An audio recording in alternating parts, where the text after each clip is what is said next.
Hola, hola, bienvenidas y bienvenidos a un nuevo episodio de Desafío Direccional. En esta ocasión cuento con la presencia de María Ángeles González, doctora en Ciencias de la Computación y profesora de la Universidad de Málaga. María Ángeles ha sido mi mejor mentora durante mi etapa académica. En este podcast viene a contarnos cómo llegó a doctorarse, cuáles son las diferencias de estudios entre Estados Unidos y España, cuáles son las perspectivas de género en las ingenierías y cómo empezó un proyecto social para motivar a las jóvenes a estudiar estas ramas. Estad atentos porque cada enseñanza de María Ángeles no tiene desperdicio. Empecemos. Bienvenidos y bienvenidas a Desafío Direccional, un movimiento para afrontar los cambios de las nuevas generaciones. Desafío Direccional. Bueno, pues bienvenida María Ángeles y muchas gracias por estar un día aquí también en el podcast de Desafío Direccional. Bueno, María Ángeles ha sido toda una referente para mí durante mi etapa universitaria y postuniversitaria. Todavía a día de hoy sigue siendo una gran mentora en mi vida.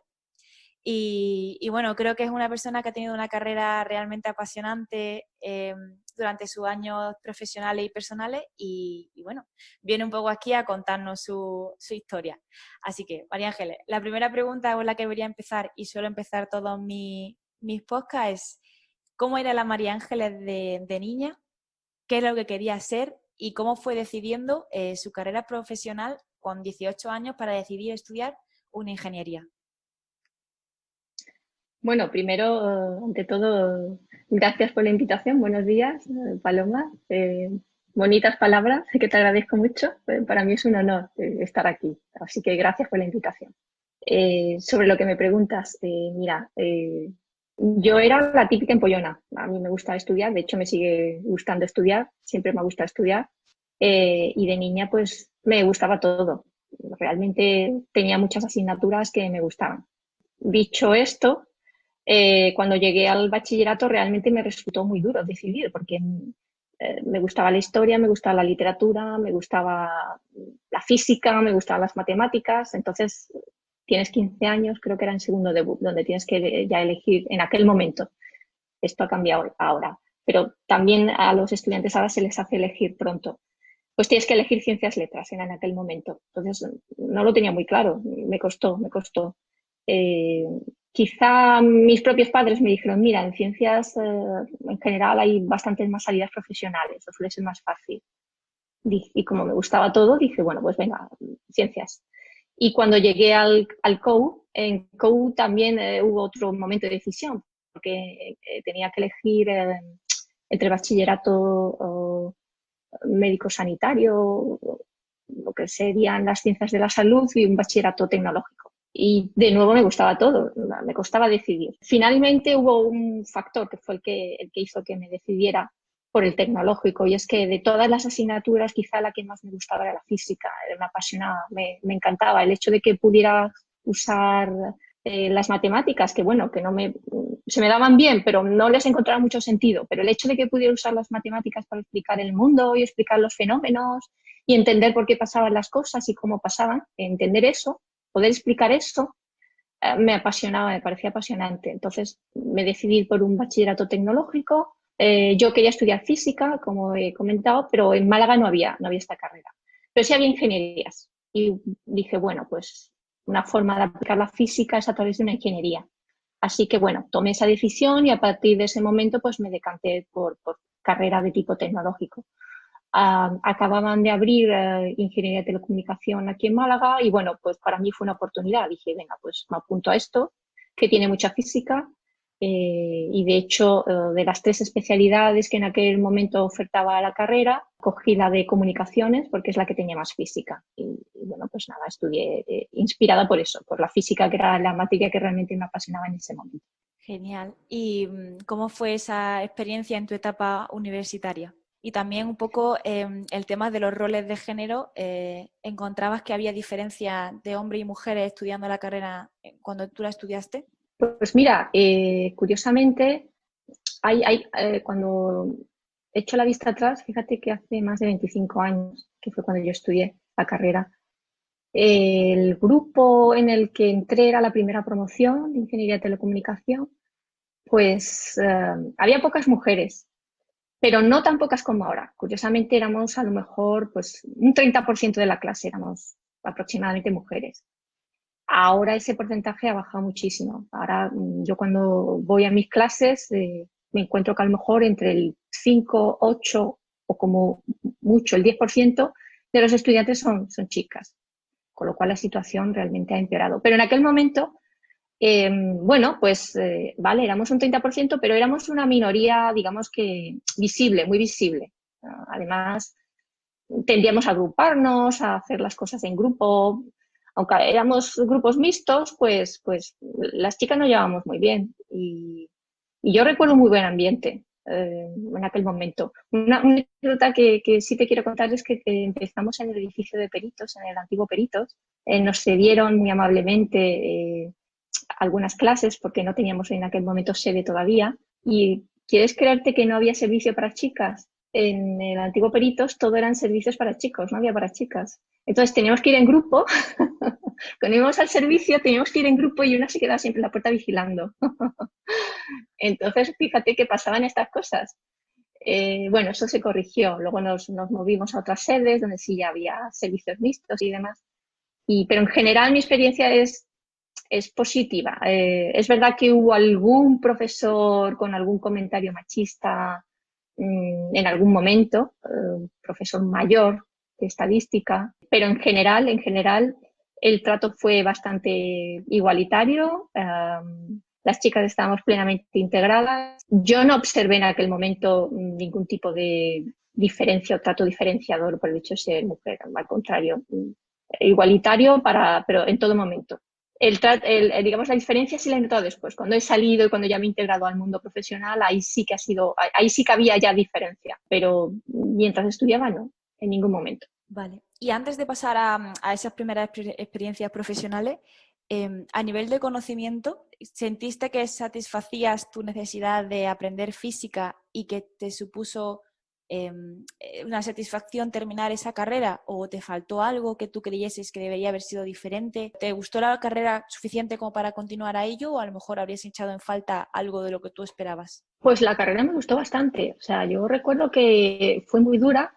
La verdad es que fueron 475 créditos que te los tenías que ganar porque los profesores eran muy exigentes. Éramos buenos estudiantes, éramos en general un poco competitivos. La verdad es que había que trabajar mucho, pero también aprendías mucho. Y en cuanto a los contenidos, como te comentaba antes, la rama que elegí tenía mucha física. Entonces, desde los fundamentos del electromagnetismo, fundamentos de la física óptica, todo esto estuvo en la carrera. Fundamentos de electrónica, todo este tipo de conocimiento estuvo en la carrera.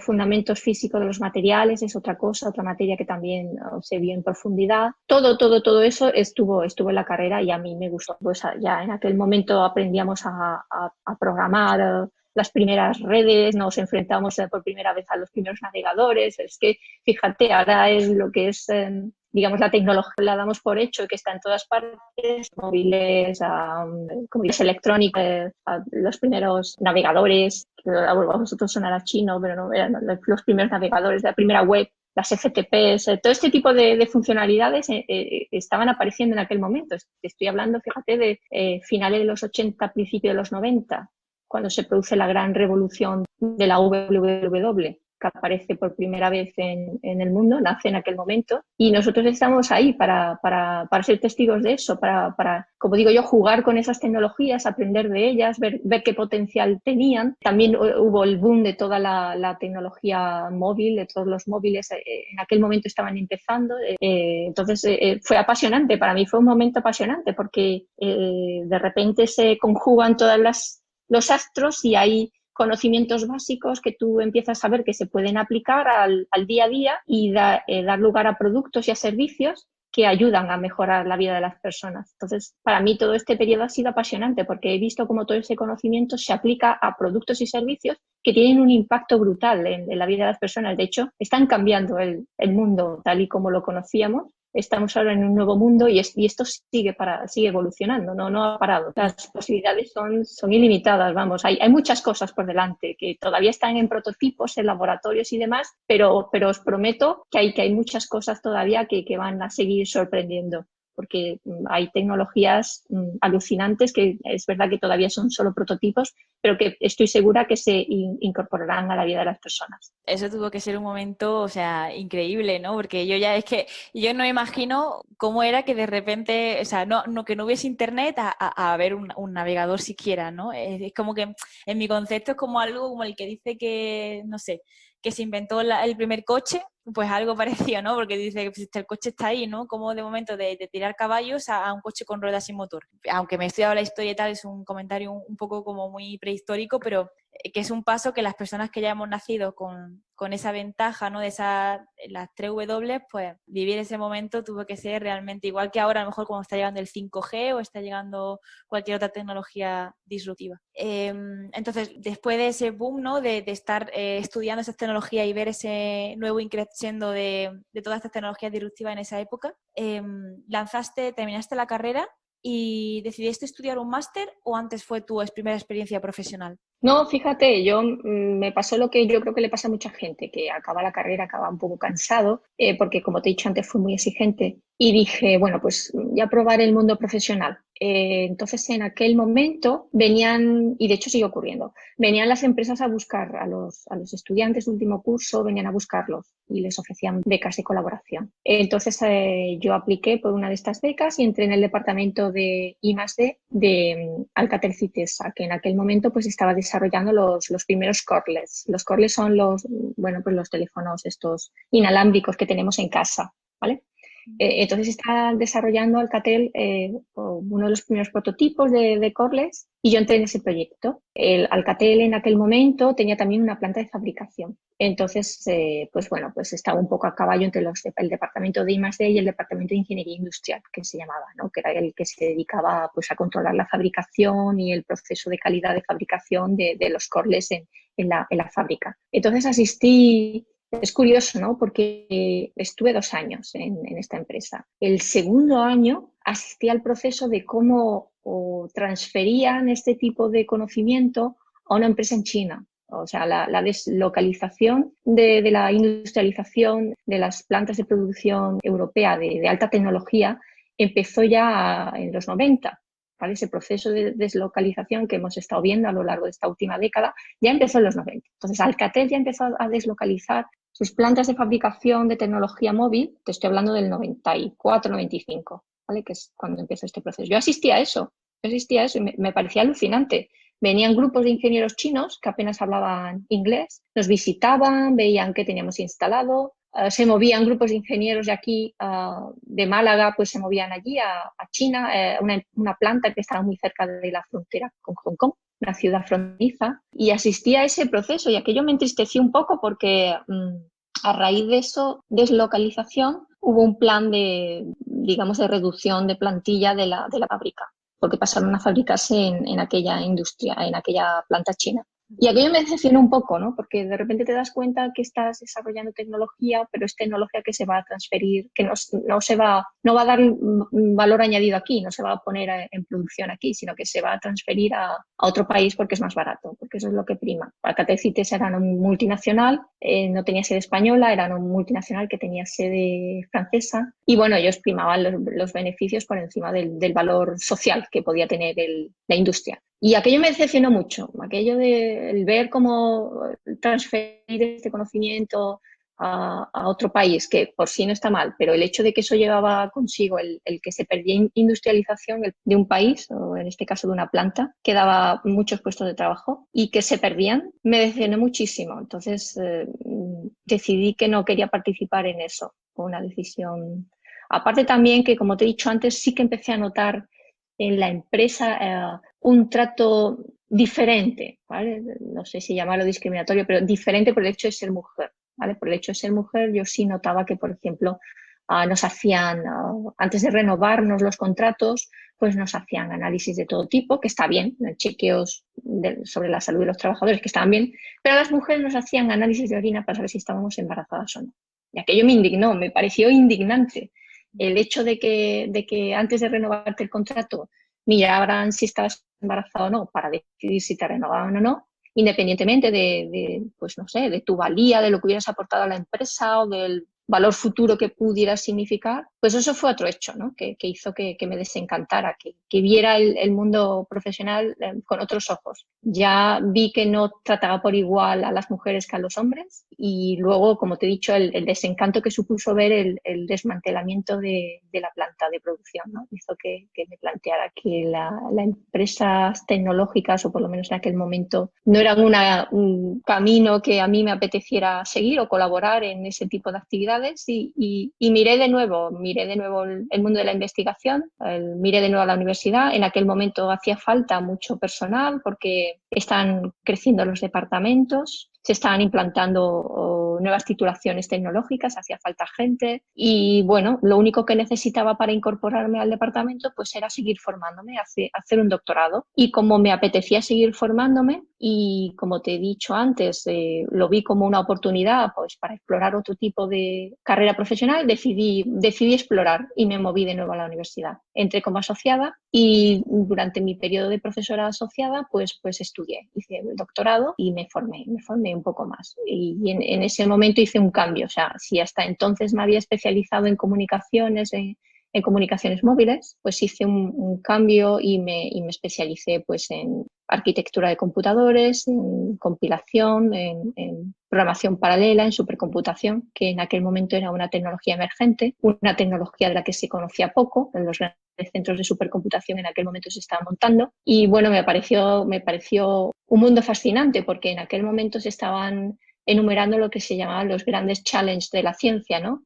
Pues descubrir de dónde procede la materia oscura, descubrir o explorar todo lo que tiene que ver con la nanotecnología, el entender la materia a nivel de los nanómetros, qué está ocurriendo a ese nivel tan bajo, entender qué está pasando con el clima en el mundo, entender cuál es el origen del cambio climático, cuáles son los factores que lo afectan, todo este tipo de grandes desafíos de la ciencia, entender el genoma humano. En aquel momento se estaba estudiando si era posible o no construir el genoma del ser humano, si se podía descifrar o no. O sea, había una serie de grandes desafíos en aquel momento que se resolvían a través de los supercomputadores. Pues eso a mí me pareció fascinante. Entonces dije, pues, ¿por qué no participar? Esto me parece que merece más la pena invertir el esfuerzo en este tipo de cosas, en generar conocimiento para el mundo y en generar conocimiento que luego dé lugar a aplicaciones útiles para la sociedad. Me pareció, no sé, más atractivo dedicar mi esfuerzo a eso pues que a lo otro,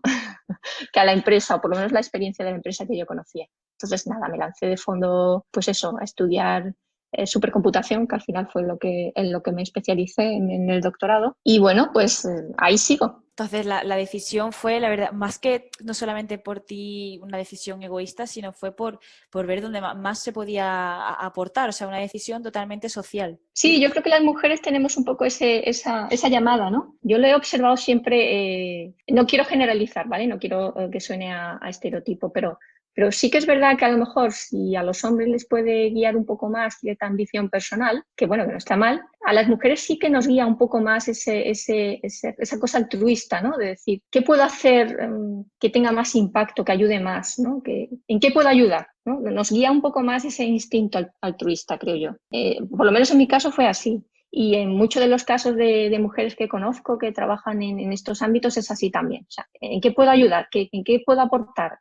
¿Cómo puedo participar de manera que lo que haga pues ayude a la vida de los demás? Entonces esto yo creo que a muchas mujeres eso es lo que realmente nos llama.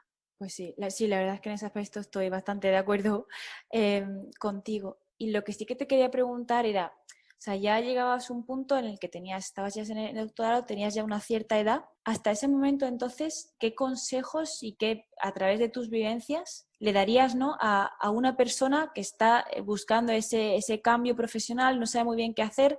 ¿Cómo tomar a lo mejor quizás tu mayor aprendizaje durante ese tiempo, tus dos mayores aprendizajes a la hora de avanzar profesionalmente? ¿Cuáles serían? Por un lado, la formación es importante, ¿vale? Aunque estés cansada al acabar la carrera, es verdad que dices, bueno, quiero una etapa de descompresión, ¿vale? Es importante, pero la formación continua es hoy por hoy la única vía de de reciclado que tenemos las personas. La tecnología evoluciona cada vez más rápido.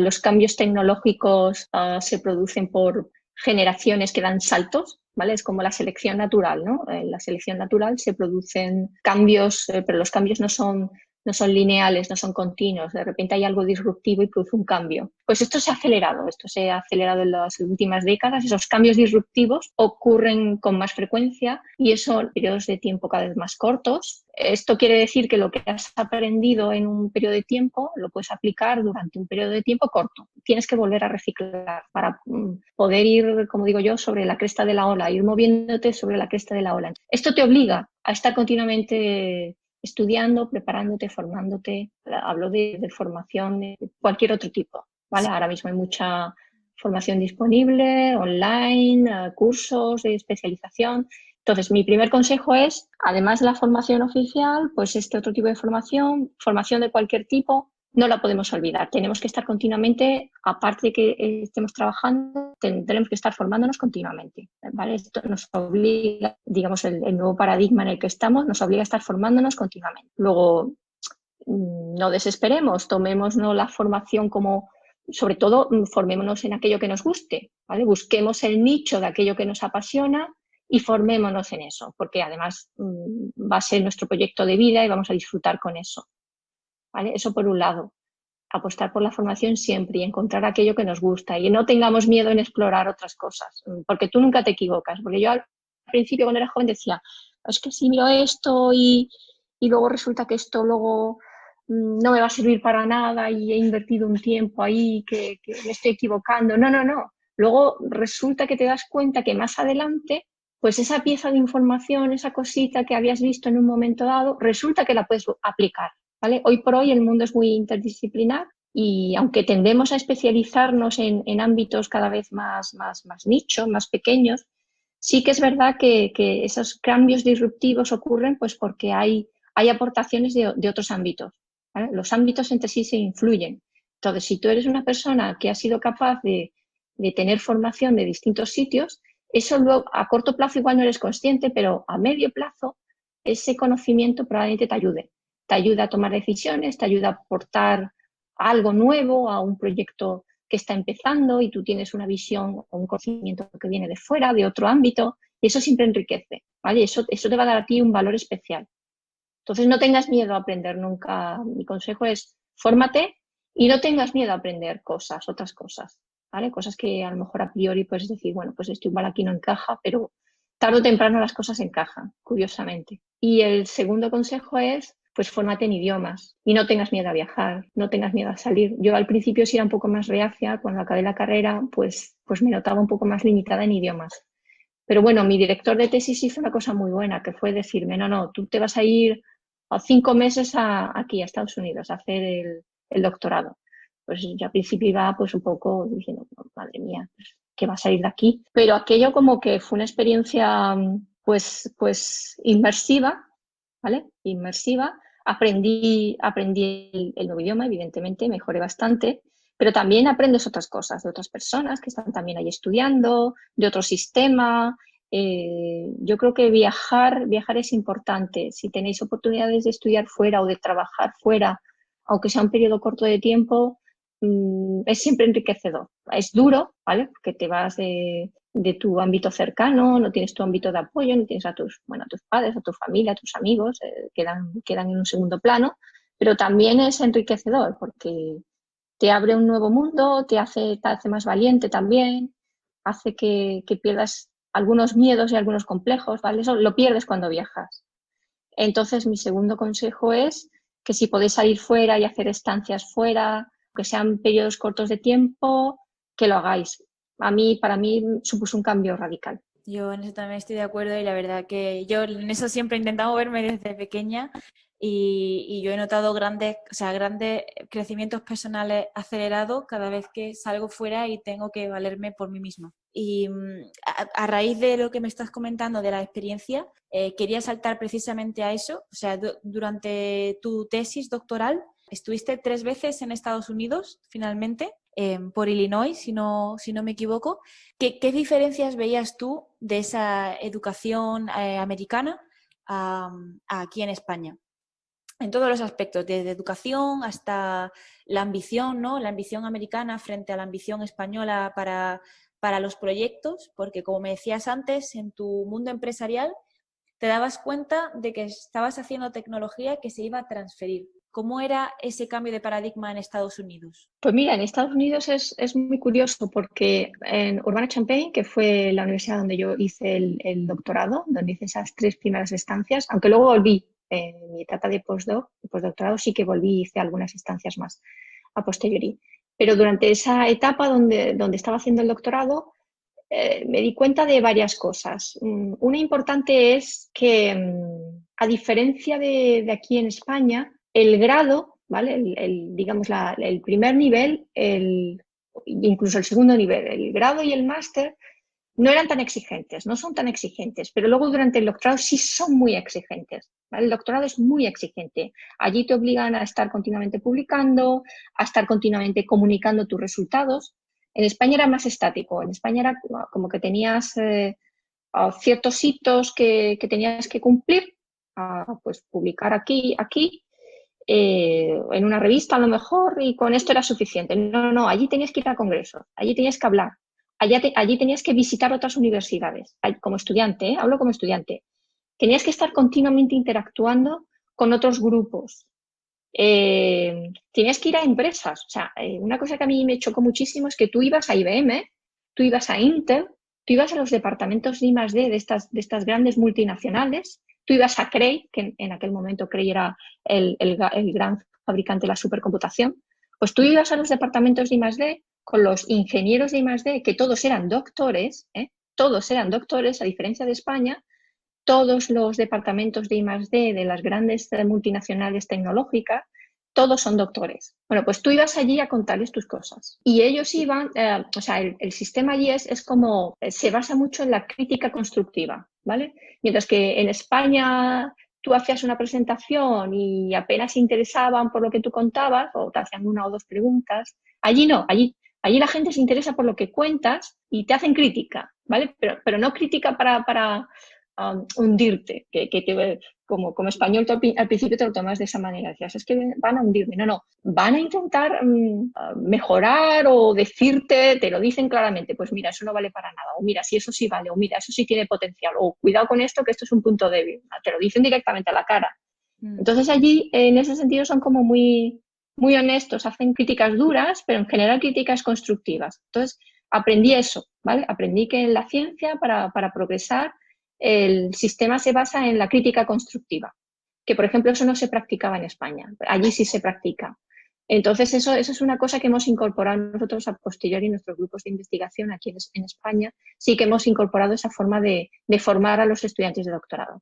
Tienen que estar listos para que haya una crítica, esta crítica les ayuda siempre a mejorar los puntos débiles de las propuestas, a buscar caminos alternativos y así es como realmente se crece y así es como se generan las mejores ideas, ¿vale? Entonces, eso fue una cosa muy importante que aprendí allí. Increíble, pues sí, la verdad es que en ese aspecto, o sea, me choca bastante, pero bueno, me alegro que al menos ese aprendizaje que tú tuviste allí luego también se aplique, lo trajiste aquí, ¿no? Y durante tu periodo luego de profesorado, digamos, que ya hablaremos más adelante, trajiste también esa mentalidad, ¿no? De que diferencia un poco a cómo pensamos de allí a aquí.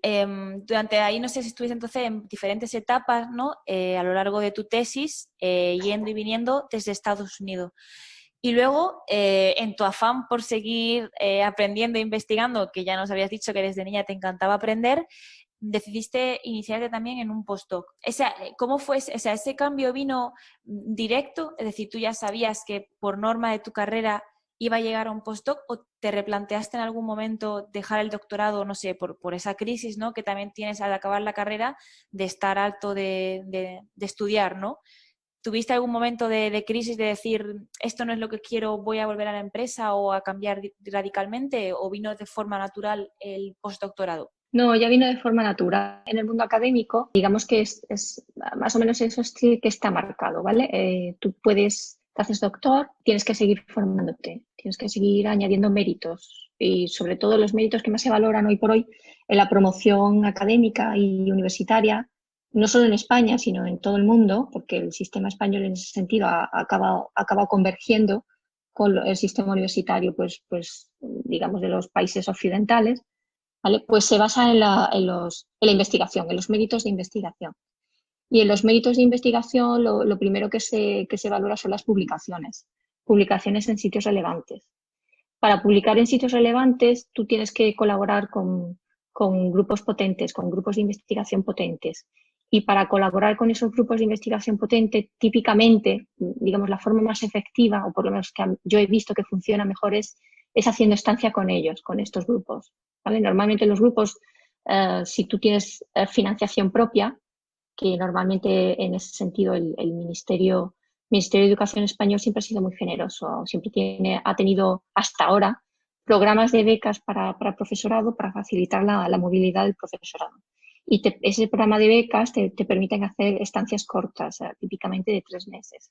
Entonces yo he aprovechado ese programa de becas de movilidad del profesorado, del ministerio, y he hecho estancias con grupos potentes en CREI, ¿vale? En Seattle, en IBM, en Nueva York, en Escocia también, en Edimburgo, en la Universidad de Bristol, por ejemplo, también, ¿vale?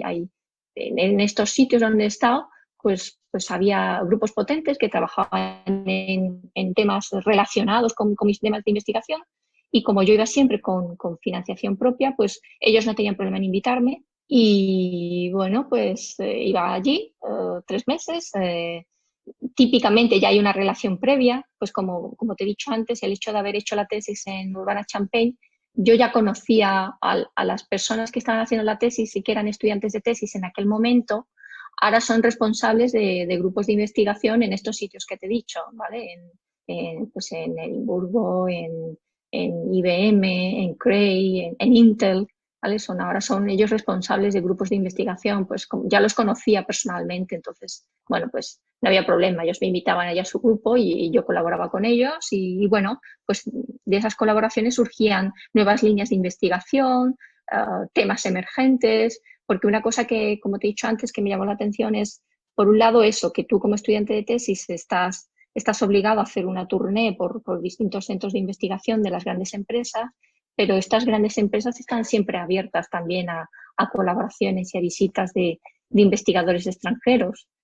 Suelen tener visitas de investigadores de Europa, de Asia, y es interesante porque mucha de la gente más brillante que yo he conocido en mi vida la he conocido en estas estancias. Entonces, colaborar con gente tan brillante es también enriquecedor porque, bueno, todos con nuestras rarezas y demás, pero cuando ves que estás, no sé, que estás participando en cosas nuevas, en cosas que tú sabes que se aplicarán, que tendrán un uso en tecnologías de dentro de 5 o 10 años, que eso tendrá un impacto, pues no sé, es siempre enriquecedor. Entonces es importante el tener esa oportunidad. Eso te das cuenta, una vez que entras en este mundo te das cuenta de que yo, por ejemplo, aunque hice ese postdoc, he seguido haciendo estancias posteriormente. O sea, yo hasta mi última estancia fue en el 2016. O sea, y de hecho este año me quería ir. Pasa que con el COVID me lo he replanteado, pero te das cuenta de que eso va a formar parte de tu vida académica, el seguir haciendo estancias, el seguir saliendo fuera,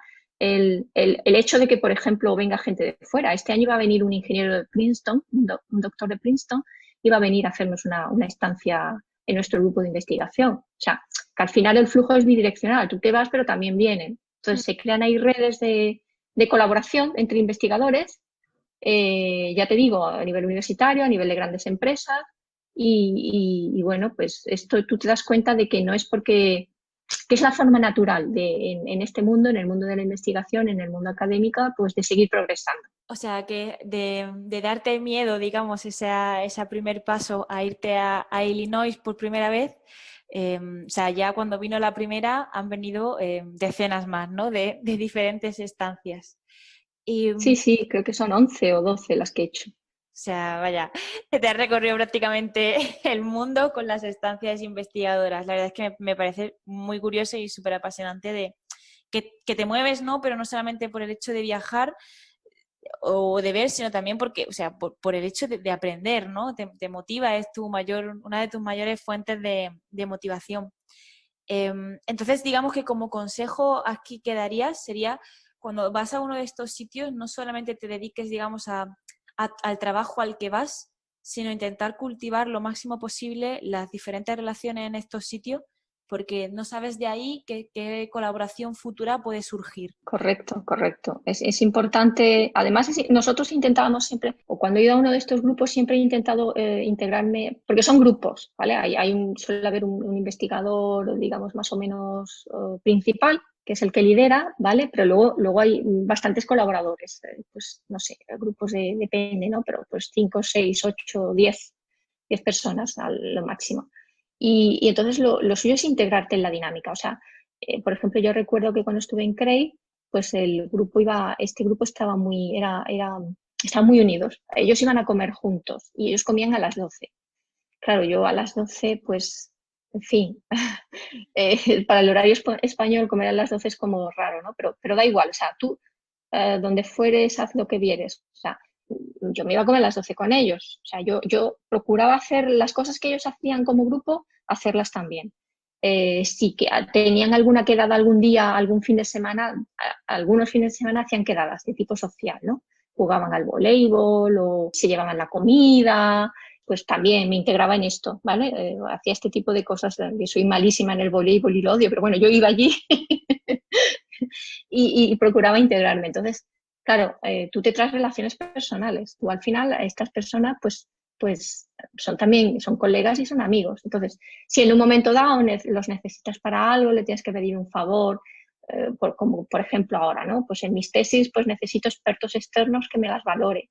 Pues les puedo decir, mira, valórame esto, hazme un informe sobre esto y como tengo confianza, sé que los van a hacer, que me van a decir que sí, o cuando hay que montar un comité de programa de un congreso y tienes que buscar a conocidos y te falta gente, dices, bueno, pues yo sé que si a estas personas les pido el favor, me van a decir que sí. Y ellos lo mismo, ellos saben que si me necesitan para algún favor, alguna cosa, pues yo los voy a ayudar, yo voy a estar ahí. Entonces, además de una relación profesional, también es un poco personal, ¿no? Porque sabéis que son redes de apoyo y que puedes contar con ellos y ellos contigo. La verdad es que totalmente también de acuerdo. Y, o sea, si tuvieses que elegir, quizás es un poco complicado, pero de todas las estancias en las que has estado, ¿destacarías algún país en concreto por el país y por la metodología que llevabas? Y también si destacarías alguno de los proyectos a los que te fuiste.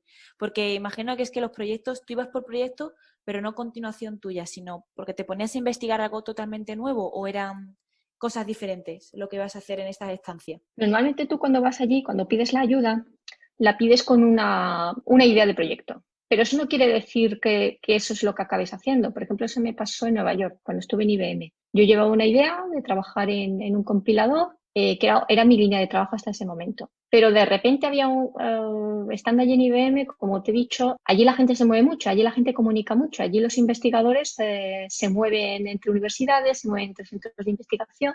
Entonces, en IBM todos los días venía alguien a contarte algo raro, algo nuevo. Todo lo que está en ebullición en el ámbito, por lo menos en la arquitectura de computadores, que es donde yo trabajo, todas las tecnologías que estaban en ebullición todos los investigadores que participaban en esas tecnologías acaban pasando por allí. Los acabas conociendo personalmente y acabas viendo en qué trabajan, qué es lo que hacen, qué es lo que será hot topic, como decimos, en los próximos 2 o 3 años, porque ves que está apareciendo, ves la semilla de algo que va a ser hot topic, lo estás viendo, te lo están presentando. Entonces tuve la oportunidad de conocer una nueva tecnología y me pareció que podía tener unos usos interesantes en algunas aplicaciones de streaming que nosotros habíamos estado trabajando, streaming de vídeo y de audio, streaming para hacer compresión de datos al vuelo. O sea, vimos que había una oportunidad de hacer una aportación en esa tecnología que se está desarrollando en Intel en aquel momento y bueno, pues cambiamos de proyecto, ¿no? Hicimos un cambio, nos parecía apasionante y bueno, de ahí hemos sacado varias tesis, de ahí hemos investigado los últimos 10 años en este tipo de tecnología. Wow. Entonces, es lo que te digo, tú estás allí, tú estás colaborando con el grupo, pero de repente aparece algo que te parece muy interesante, que te parece muy prometedor y de ahí tirando del hilo puedes sacar cosas o puedes aportar cosas. Entonces, estar en ese sitio te da la oportunidad de ver este tipo de oportunidades y de poder engancharte, como digo yo, a alguna de ellas, ¿no? Y este, o sea, es IBM, o bueno, retomando la pregunta que te he hecho antes, ¿qué país top destacarías dentro de las estancias en la que has estado? O sea, ¿cuál sería tu top por país y tu top por proyecto? ¿Y por qué? Bueno, pues yo creo que está implícito en lo que te he dicho antes, el país top es Estados Unidos. Por lo menos lo ha sido hasta ahora prácticamente. Realmente es el país donde en el mundo de la arquitectura de computadores y de la supercomputación es el que ha ido a cabeza, ¿no? De todos los demás. Esto está cambiando un poco. Ahora es China la que está tomando el relevo. Entonces, hay ahí todavía una pequeña guerra entre los laboratorios de investigación de Estados Unidos y los grandes laboratorios de investigación en China, a ver quién se hace por el control. De momento, ahora mismo, esta batalla es como decirlo, están llegando los dos a la línea de meta, pero está sacando un poco la cabeza China, ¿vale? Ahora mismo está China adelantando. Por lo que a mí respecta, el país donde más estancias he hecho y donde más he aprendido ha sido en Estados Unidos, porque en mi ámbito han sido siempre los líderes. Europa siempre está un poco por detrás. Digamos que Europa siempre está en segunda o tercera posición. Entonces, bueno, como te he dicho antes, en este ámbito, en el ámbito de la supercomputación, pues han sido los Estados Unidos los que han estado a la cabeza. Y proyecto top, pues no lo sé.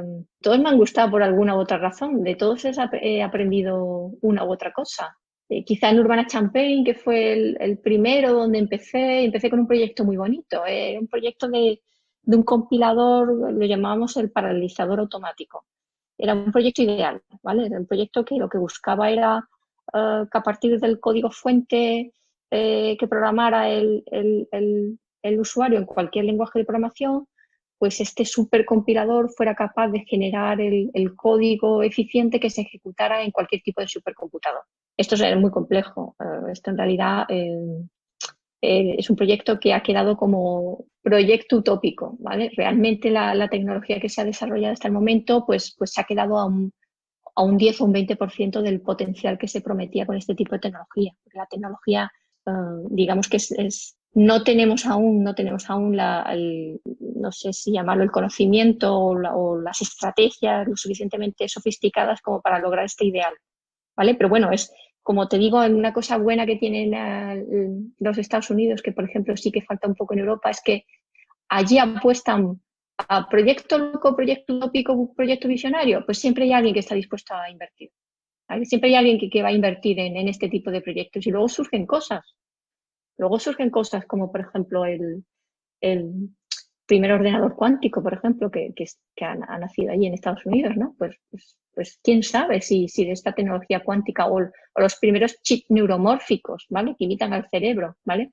Pues esto está allí, esto ha surgido allí, con financiación pública-privada, porque allí sí funciona muy bien la inversión pública y privada, financian las grandes multinacionales, financian a las universidades, además muy generosamente, y allí eso funciona muy bien. Y como te digo, dan dinero a proyectos muy visionarios. Algunos llegan a buen puerto, otros tienen un resultado medio, otros no llegan a buen puerto, pero ahí está el riesgo, ¿no? Cuando tú apuestas por propuestas visionarias, algunas se realizan, otras no se realizan, pero da igual no se realizan, pero son piedras fundacionales que servirán para otro tipo de tecnología. Por ejemplo, fíjate el boom que hay ahora con todos los asistentes de inteligencia artificial. Bueno, pues este boom ha sido gracias a que toda la tecnología de supercomputación se ha ido haciendo cada vez más pequeña, se ha podido integrar en chips comerciales. Ahora lo que antes eran supercomputadores que costaban miles de millones, ahora esa capacidad de cómputo se puede imitar con procesadores y circuitos comerciales que son baratos, ¿vale? Y con componentes comerciales y redes comerciales con coste asequible, tú puedes construir pues ahora supercomputadores de tamaño mediano.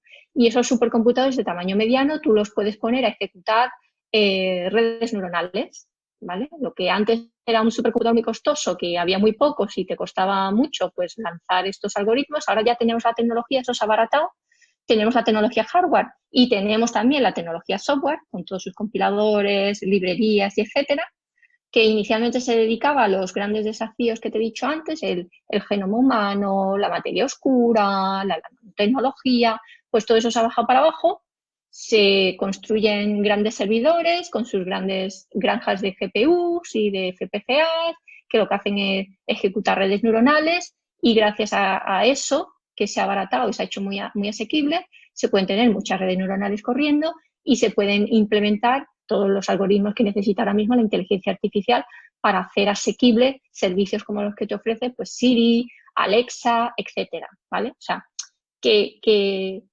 yo sé que la supercomputación ha puesto muchas piedras que ahora se están utilizando para construir esta otra tecnología, ¿vale? Que es la de la inteligencia artificial y toda la emergencia que está teniendo ahora con todos los servicios que se basan en la inteligencia artificial. Pues todo eso viene de toda esa investigación previa. Claro, hombre, todo tiene que empezar desde algún sitio. Y bueno, aquí retomando un poco, es una duda también más personal, ¿vale? Puede ser que por desconocimiento mío. O sea, me has dicho que una de tus mejores también estancias fue cuando estuviste en IBM. Pero IBM, o sea, es la empresa, ¿no? de IBM. ¿Cómo es o sea, cómo se ejecuta esa relación de investigadora para una universidad pública, trabajar, ¿no? O irte a una estancia a una empresa privada? O sea, ¿cómo es ese proceso? Bueno, pues como te he dicho antes, he estado en IBM, he estado en Cray, he estado en Intel. Entonces, los departamentos de I+D solo tienen doctores investigando. Digamos, los centros a los que yo iba eran los centros de investigación, donde estaban los investigadores. Y allí la gente se dedica a pensar. Y es curioso, ¿no? Porque tú dices, bueno, te vas a IBM y... Bueno, es verdad que allí cuando hice la visita estaba el Blue Gene, que era el supercomputador más potente del momento, en aquel momento, que fue el que ganó, no sé si te acuerdas, del primer computador que ganó una partida de ajedrez a Kasparov, creo que fue. ¿Vale? Pues estaba allí, visité el supercomputador que lo hizo. Es verdad que lo tenían allí, pero lo más interesante de todo es el capital humano, las personas que están allí, que como te he dicho son doctores muy brillantes, que vienen de las mejores universidades americanas, no solo Urbana-Champaign, el MIT, de Berkeley, de Stanford, todos ellos están allí, como digo yo, en estado perpetuo de ebullición. Están continuamente chequeando qué está haciendo todo el mundo, qué es lo nuevo, cuál es el próximo desafío, pensando cuál es el próximo desafío de aquí a 10 años, cómo conseguir tecnología que sea cada vez más eficiente, que consuma menos potencia, que suponga un nuevo cambio de paradigma, que dé un salto, como te he dicho antes, ellos están pensando en el siguiente salto cuántico, ¿vale? En el siguiente salto tecnológico. En estos tipos de centros de investigación, el Ministerio de España, como te he dicho antes, financia estancias de investigadores no solo a universidades, a organismos públicos, pero también a organismos privados de este tipo, donde tengan centros de investigación de este tipo. Entonces, estas becas del Ministerio ayudan a que investigadores españoles vayamos a este tipo de centros, donde, como te digo, es que Estados Unidos es muy raro, es diferente a Europa. En Europa hay una separación muy clara entre dinero público, ¿vale? Que se invierten típicamente en instituciones públicas, que pueden ser universidades o centros de investigación, y allí está como más mezclado. Allí hay una gran financiación pública, ¿vale? Que son los planes nacionales, en aquel momento era el DARPA, el Ministerio de Defensa, o el DOE, el Ministerio de Energía, que es el que financia los supercomputadores, ¿vale? Estos son los que meten el dinero público. Pero también hay mucho dinero de las multinacionales. Estas multinacionales dedican mucho dinero, invierten mucho dinero, no solo en las plantillas de investigadores que están trabajando para ellos, sino también en las universidades públicas. Entonces, allí hay como, digamos, lo privado público allí está como más mezclado, es más indistinguible. Y allí lo que sí hay es un movimiento continuo. Por ejemplo, aquí en España o en Europa es más difícil. Allí hay un movimiento continuo entre lo público y lo privado. La gente se mueve muy fácilmente entre la empresa y la universidad. Se mueven continuamente. Y de hecho, por ejemplo, una de las cosas que me contó un estudiante de tesis, una de las últimas estancias que estuve en Urbana-Champaign, había un estudiante de tesis iraní. Y él contaba que, bueno, que él se sentía relativamente privilegiado porque, bueno, su director de tesis había estado muy pendiente de él. pero que tenía otros compañeros que inicialmente tenían más nota que él y que habían ido a Stanford, ¿vale? Que Stanford, digamos, es el top one en el área de arquitectura de computadores, pues la universidad tope, ¿vale? Y entonces tenían más nota y habían ido a Stanford. Entonces ellos pensaban que eran privilegiados, pero habían tenido el problema de que sus directores de tesis no les habían hecho mucho caso, porque en realidad se estaban dedicando pues, a montar sus propias spin-offs.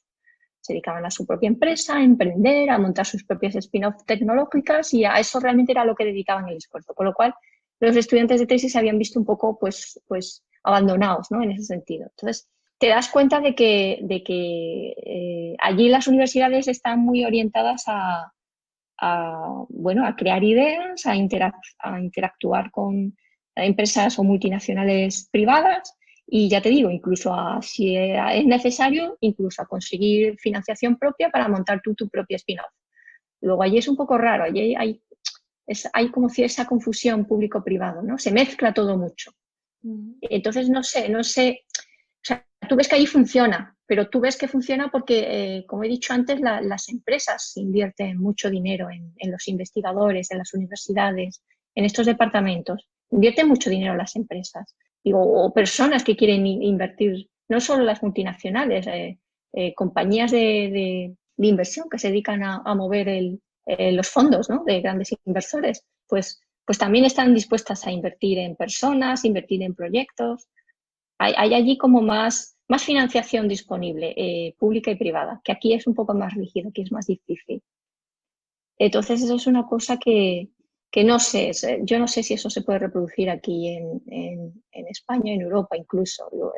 Los mecanismos son más rígidos aquí, es más complicado. Y lo digo también porque en general el tejido productivo en Europa, pero sobre todo en España, la empresa privada es muy reacia a invertir en la universidad. Piensa que en muy corto plazo. Aquí las empresas privadas siempre piensan en qué puedo invertir, pero que me dé beneficio mañana. No tienen capacidad de ir más allá de, no mañana, sino dentro de 5 años, 10 años, en qué puedo invertir que me pueda servir. Esto no lo ven, ¿vale? Mientras que allí sí, allí precisamente invierten no en el mañana, sino en dentro de 5 o 10 años, ¿qué me puede servir que yo me posicione ahí? Que yo tenga una posición dominante ahí. Y eso es lo que ellos ven, y eso es lo que invierten. Entonces es muy difícil mover ese paradigma, esa mentalidad de allí a aquí, porque como te digo, supone que el tejido productivo, que los fondos de inversión, que las compañías tengan esa visión, tengan esa mentalidad. Y yo creo que ahora mismo, hoy por hoy, nuestro tejido productivo, nuestros fondos de inversión no piensan en eso, no tienen esa visión. Eso es lo que yo he hecho en falta fundamentalmente. En mi experiencia en los dos sitios, veo que aquí esto no lo tenemos. Y no sé si esto se pudiera, digamos, copiar de alguna manera. No copiar, sí, sino adaptar a nuestro modelo, porque también nuestro modelo tiene cosas buenas, ¿eh? No estoy diciendo que esto sea el ideal, pero sí estoy diciendo que esto es una visión o una mentalidad que ellos tienen que hace que inviertan en tecnología que va a ser disruptiva y que acabará posicionándose en el mundo en 10 años. Y aquí esto no, siempre iremos por detrás porque no tenemos esa mentalidad, lamentablemente. Bueno, las buenas, las malas, de luego siempre tenemos cosas buenas y cosas malas, pero la verdad, o sea, yo no lo sabía, la verdad, porque me había resultado curioso que dijeras eso, ¿no? Que te ibas a IBM y entonces en mi mente no sabía cómo se casaba el que tú estuvieses trabajando y te dedicaras a la tesis universitaria y estuvieses trabajando en una universidad privada y de tan prestigio, por ejemplo, como IBM, ¿no? Pero claro, ahora ya sí que lo entiendo y es mucho más claro. Y bueno, imagino que aquí poco a poco también el tejido empresarial y emprendedor también está creciendo y quién sabe, a lo mejor las nuevas empresas que vengan pues empiecen a verse de otra manera. Si no, esa también siempre será una de las mayores diferencias, ¿no? Entre ese riesgo, tanto bueno como malo, que toma Estados Unidos y esa mentalidad a lo mejor un poco más tradicional y de corto plazo española. Aquí también, la verdad es que me falta también mucho por preguntarte, porque bueno, entre medio de todo este tejemaneje de idas y venidas a diferentes proyectos y países, tú eras profesora de universidad. Eras profesora de universidad, has sido también participante en Horizonte 2020 y subdirectora de una universidad española, la Universidad de Málaga, y cofundadora también y directora de un proyecto social como es Campus Chica.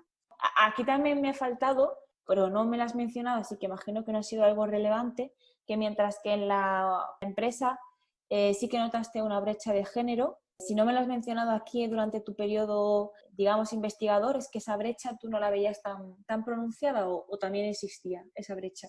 No, esa es una pregunta interesante. Fíjate que no. En la universidad o en el mundo académico, en principio, luego te das cuenta con el tiempo, ¿vale? No es tan visible, no es tan burdo, ¿no? No es tan visible como en el mundo empresarial. Pero sí existe en el siguiente sentido. La maternidad es brutal. Las mujeres, no digo que todas, ¿vale? Pero muchas de las que tienen niños, pues claro, tienen que conciliar de alguna manera.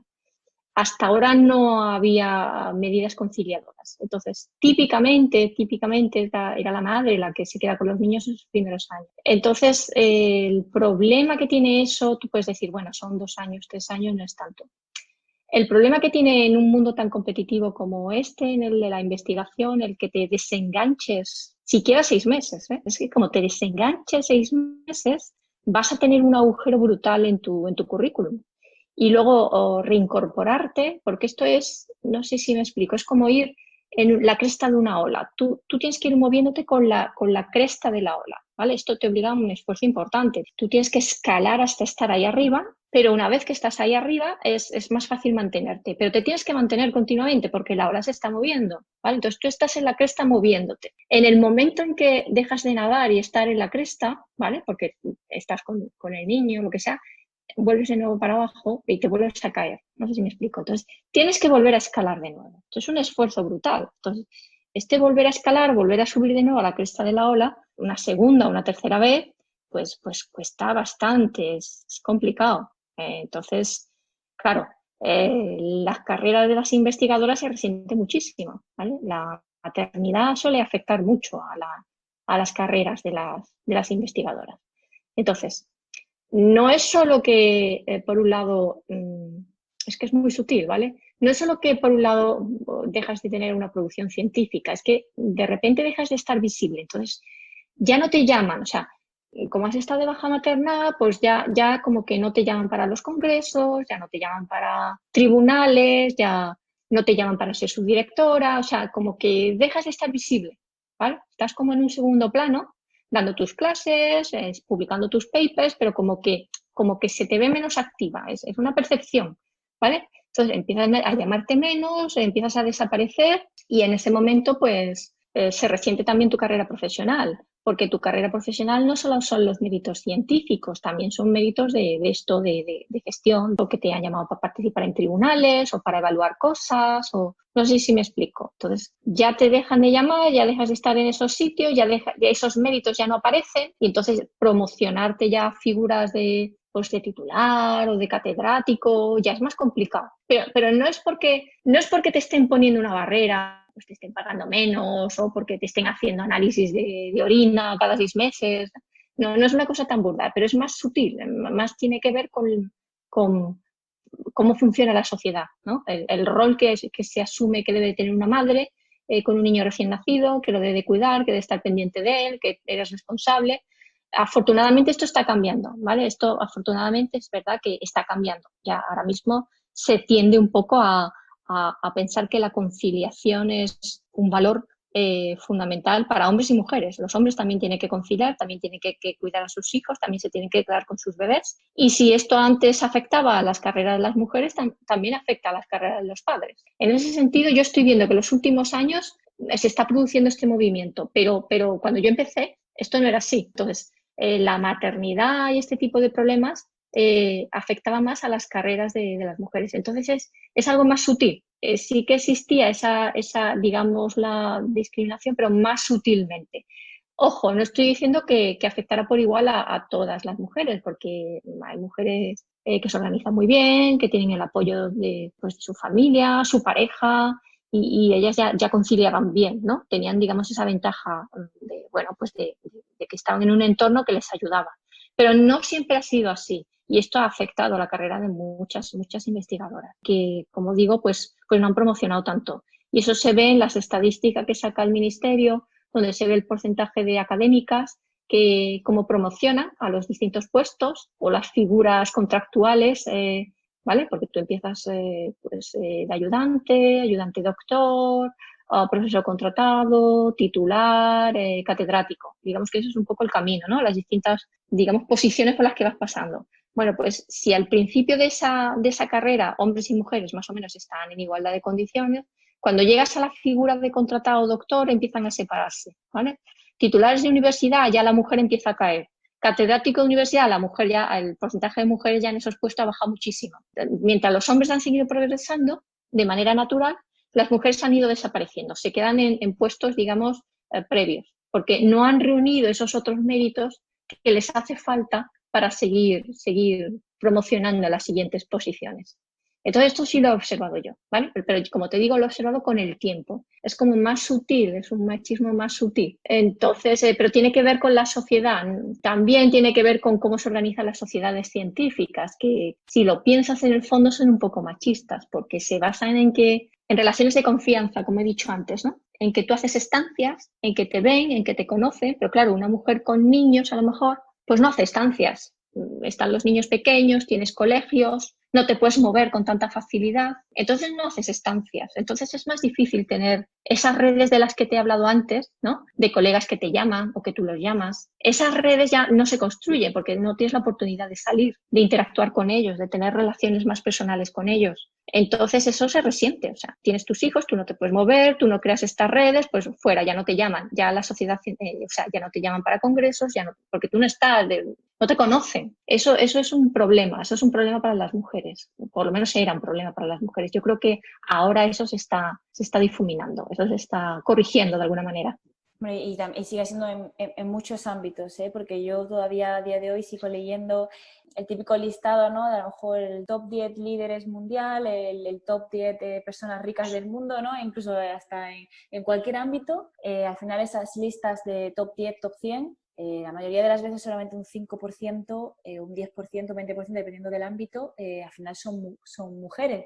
Y es una pena, ¿no? Que tengas que decidir entre o ser madre o desarrollar tu carrera profesional, ¿no? Y aquí yo también ya me pongo muchas veces un poco más filosófica de decir, bueno, es que muchas veces, ¿no? En la naturaleza al final está en ti, ¿no? El tema de la maternidad, ¿no? Porque la naturaleza dice porque te tienes que reproducir y tal, pero es que los humanos, digamos que tenemos otra mentalidad, ¿no? Evolucionamos hacia otra cosa. Y yo la verdad es que ahí ojalá que vaya cambiando porque ya te digo, tener que decidir por qué, ¿sabes? O tener que no decidir porque a lo mejor sigues teniendo tu carrera profesional, pero ya no de tanto éxito por el hecho de haber tenido que ser madre o tener que elegir serlo. Entonces, bueno, me alegro saber de que al menos tú vas viendo ese cambio de paradigma, porque yo no sé dónde está la solución, pero está claro que en la paridad y en la educación igualitaria es lo normal que esté, ¿no? Que el hombre también decida rebajarse, ¿no? Al nivel de, no rebajarse, sino tomar el camino que la mujer hace y también dejar que ella fluya y el tomar también más riendas en la educación de los hijos. No sé si va por el camino ahí o no, pero bueno, esperemos que vaya. Yo no sé qué perspectivas de futuro tú ves o si crees que sí, que todavía a día de hoy sigue siendo una condición tener que elegir una cosa u otra. Yo todavía soy joven, pero claro, ya digo yo que algún día se me planteará la decisión, ¿no?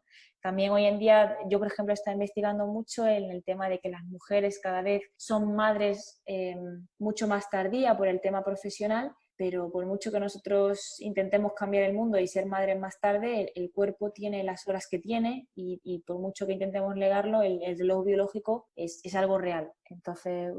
Pues es complejo. Yo, o sea, yo veo cambios, pero no sé, va muy despacio. Entonces, mi consejo siempre es, si eliges una pareja, elígela bien. Elígela sabiendo que va a conciliar, ¿vale? Se va a sacrificar, o sea, que su carrera no es lo primero, porque yo sí recuerdo, esto me pasó cuando estaba haciendo la tesis allí en Estados Unidos. Había una pareja, los dos habían estudiado en Valencia, él estaba haciendo la tesis conmigo y ella estaba trabajando para una empresa. Y entonces yo le pregunté a ella, digo, ¿y tú no te has planteado pues hacer el máster o hacer el doctorado? Y ella decía, no, es que es la carrera de él la que es importante. O sea, ella tenía totalmente asumido, te estoy hablando de una chica de mi edad, una chica educada, una chica universitaria que además estaba ejerciendo su carrera profesional sin problema. Pero ella tenía totalmente asumido que la carrera de él era lo prioritario, que si ella se tenía que sacrificar, si a él lo movían de ciudad, pues ella se movía con él y dejaba el trabajo. O, digamos que ella se sacrificaba por él lo tenía muy, muy, muy asumido, ¿vale?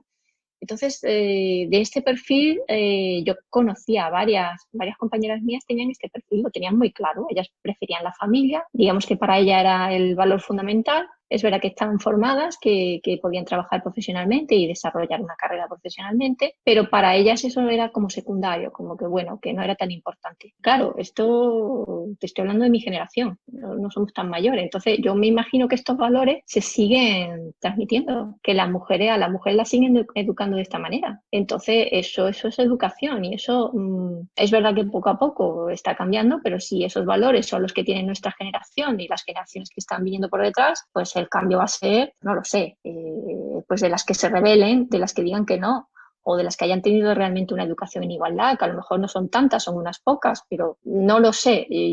Yo veo movimiento, pero veremos a ver si es suficiente para cambiar la tendencia. No lo sé, me gustaría pensar que sí, pero hoy por hoy no tengo los datos, pero hoy por hoy, por lo menos en mi generación, es un poco decepcionante, ¿vale? No tantas mujeres tenían tan claro que su carrera profesional era importante, que bueno, que la familia también, pero que bueno, que sí se tenía que sacrificar a la mujer y el hombre también.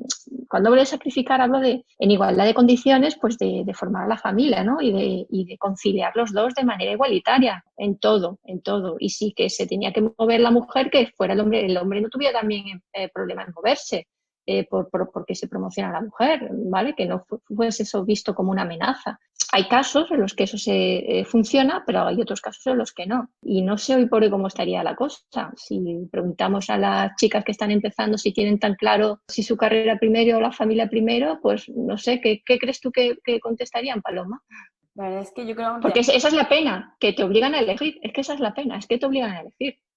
hombre, yo ahora mismo, hoy por hoy, quiero priorizar mi carrera, ¿no? Mi carrera profesional, yo tengo muchas ambiciones en muchos aspectos, pero claro, también tengo 22 años.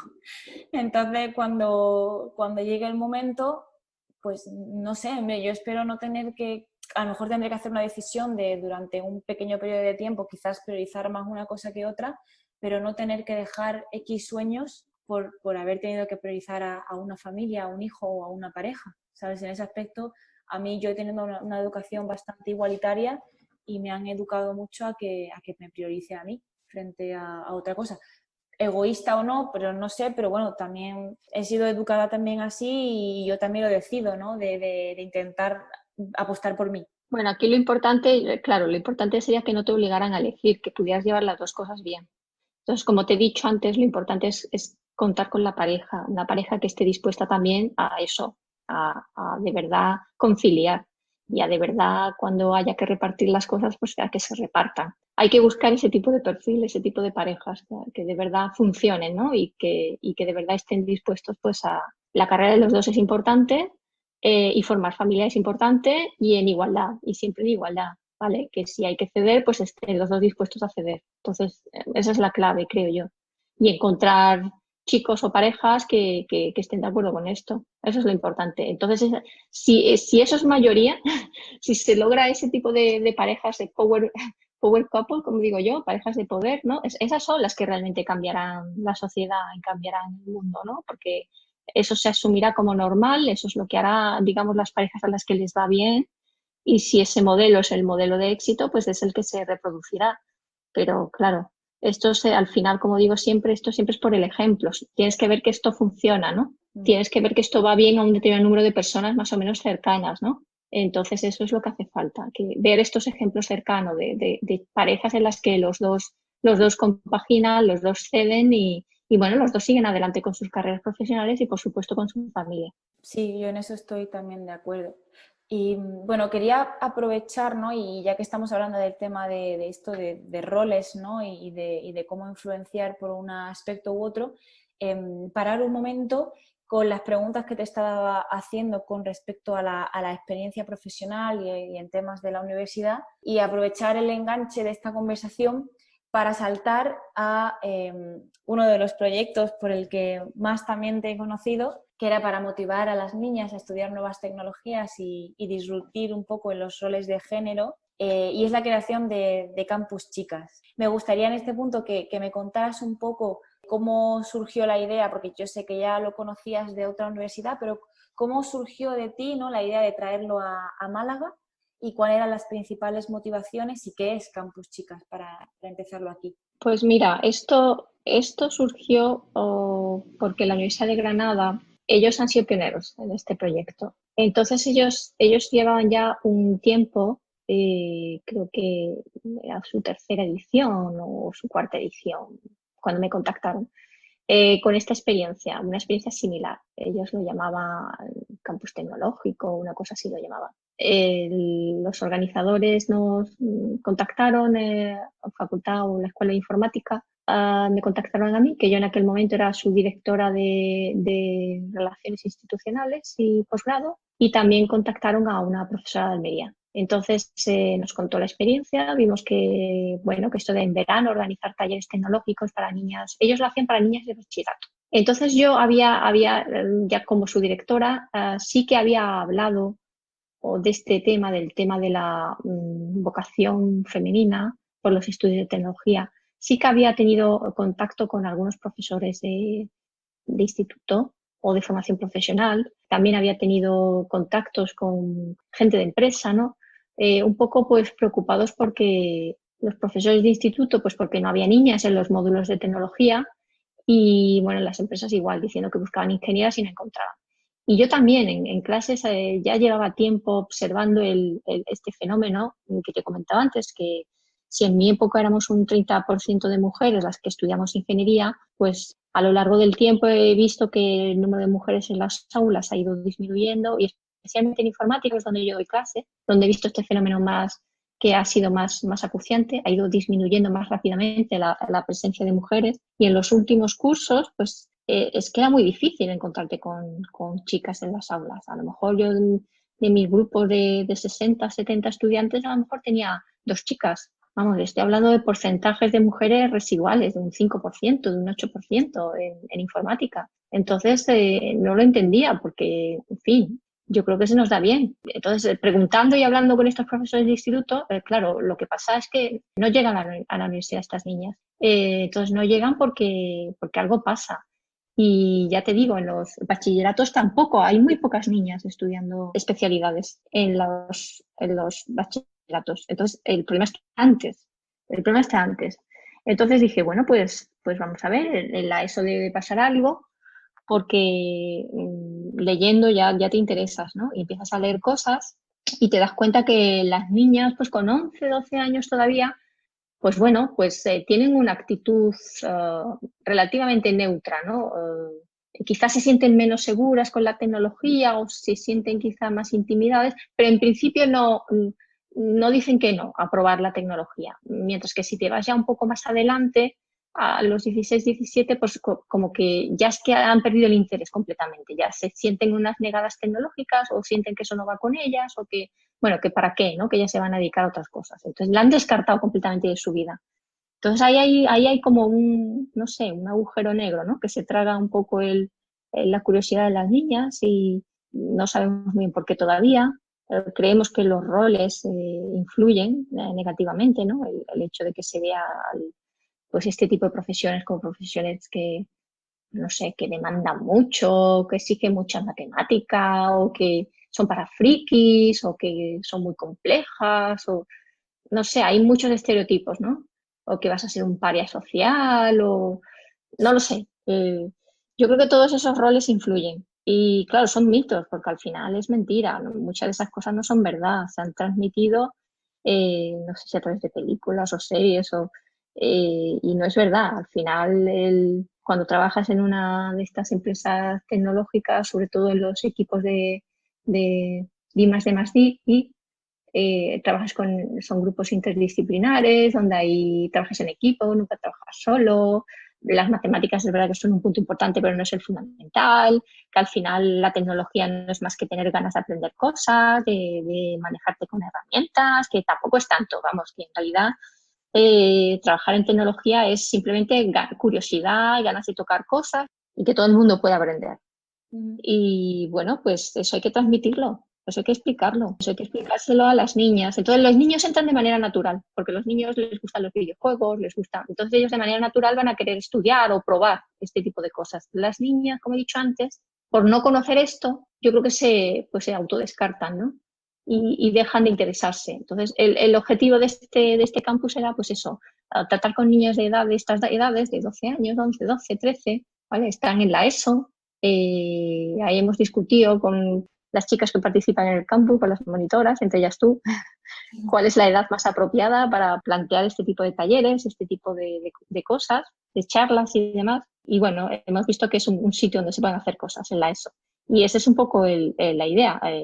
A estas niñas enfrentarlas con este tipo de herramientas, que ya que son herramientas fáciles, que son divertidas, descartar un poco o desmitificar esos roles negativos que hay, decir que eso no es verdad. Vienen mujeres al campus que cuentan pues qué es lo que hacen en el día a día, son ingenieras y cuentan en qué trabajan, el tipo de grupo en el que trabajan y un poco desmitificar eso, ¿vale? Eso es un poco lo que queremos con este campus. ¿Y cuál ha sido en general el resultado de los años que lleva el campus en marcha? Pues mira, nosotros solo llevamos este sería nuestro tercer año. Realmente medir el impacto a corto plazo, a ver, algo se puede medir. Es verdad que en las encuestas que hacemos al final, muchas de las niñas, casi el 70% de las niñas, dice que sí se plantearían una carrera tecnológica. O sea, que alguna influencia tendrá. Pero claro, estas niñas están expuestas a otras influencias. Entonces, bueno, no sé la decisión final cuál será. Lo suyo sería que cuando observemos dentro de unos años, porque estas niñas estarán todavía terminando la ESO, luego les quedará el bachillerato, a lo mejor de aquí a 5 años ver qué pasa con el porcentaje de alumnas que quieren matricularse en estos estudios, ver si ha subido o no. ¿Vale? Ahí es donde podemos ver si este tipo de experiencia ha tenido un impacto o no. Entonces ahí lo podríamos medir. Otra opción que nos hemos planteado también es seguir un poco la trayectoria de estas niñas y ver un poco qué acaban estudiando.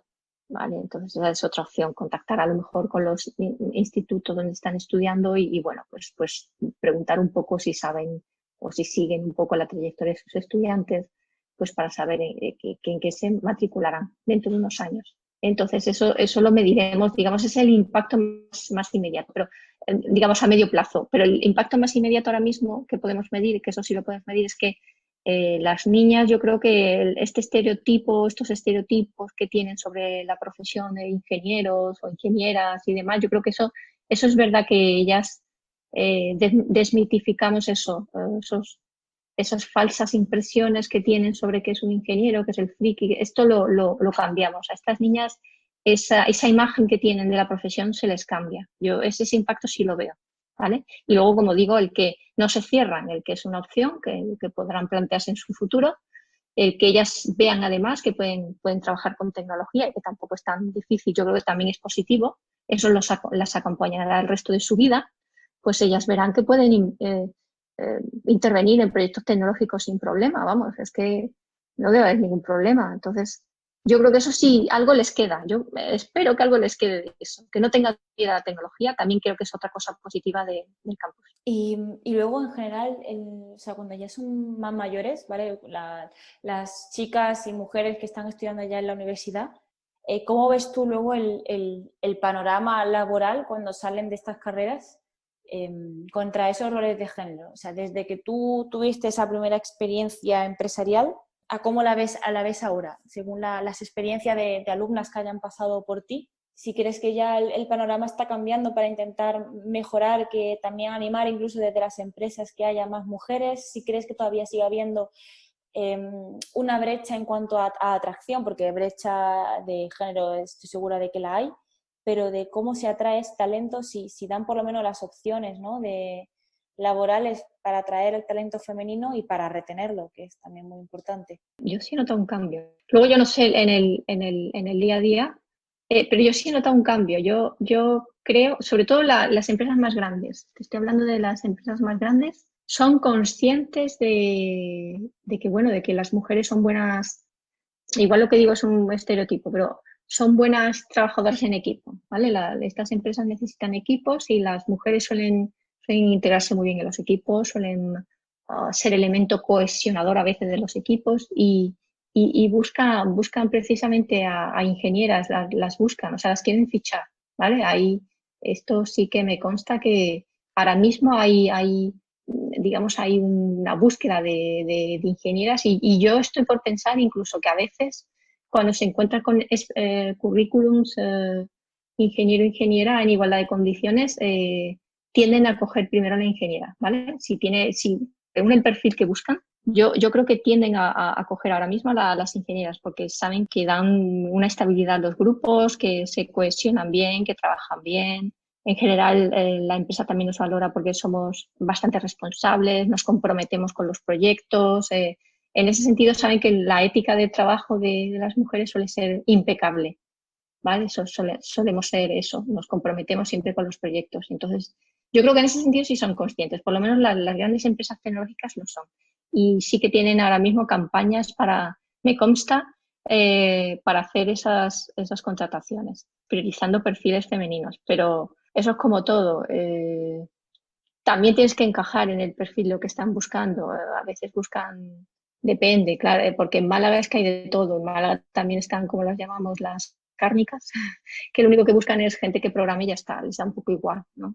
No buscan gente con perfiles concretos, sino gente que simplemente programe o simplemente haga algunas funciones un poco más de testing y ahí les da un poco igual. Ahí sí que este tipo de empresas les da un poco igual. Entonces, pero este es un tipo de trabajo, por ejemplo, que, bueno, que te puede servir un poco para tener experiencia al principio, pero que por ejemplo, yo no recomiendo ni a mujeres ni a hombres, ¿eh? Que, bueno, que te puede dar unas experiencias y tal, pero que, bueno, que ahí tú no vas a progresar, no vas a tener carrera, ¿vale? En ese otro tipo de puesto de más, pues más de eso, más chaqueo, más teclear y ya está. Pues no, pues ahí aprenderás, tendrás una cierta trayectoria, pero ya está. Hay que buscar, hay que ser ambicioso. Yo siempre pienso, mi consejo siempre es, sé ambicioso. Si te tienes que formar, fórmate, pero opta siempre a lo más alto que puedas. No te conformes con cualquier cosa. Si puedes progresar, intenta progresar, intenta dar el salto, no tengas miedo. Postúlate, o sea, prepárate y postúlate para cosas de más envergadura.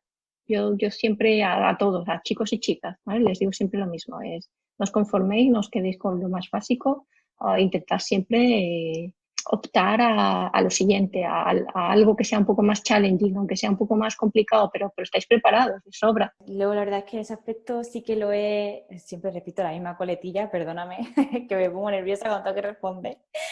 En la carrera sí que hay, ¿no? Como que profesores pues, que sí que te alientan, ¿no? a ese pensamiento crítico y otro que simplemente son más de pasada. Y por eso mismo lo que quería llevarme a las dos últimas preguntas, para que tampoco se nos alargue mucho más.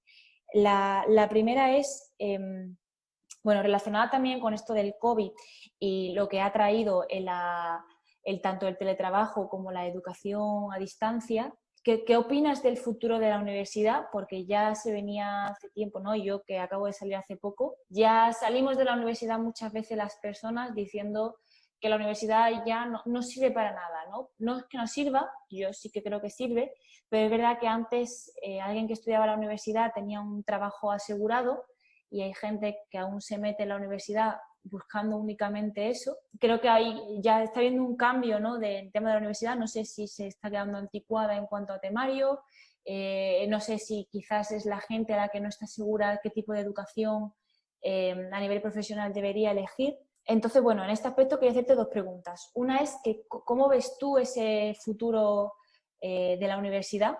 Si crees que se está quedando atrasado o no, si crees que va a ir cambiando o no para adaptarse a los nuevos tiempos. Y la segunda pregunta sería qué consejo deberías darle a una persona, ¿no? que tiene que decidir, empezar a decidir su futuro laboral, por lo que tú decías de buscar su pasión, qué es lo que debería hacerlo decidir por estudiar en la universidad o no.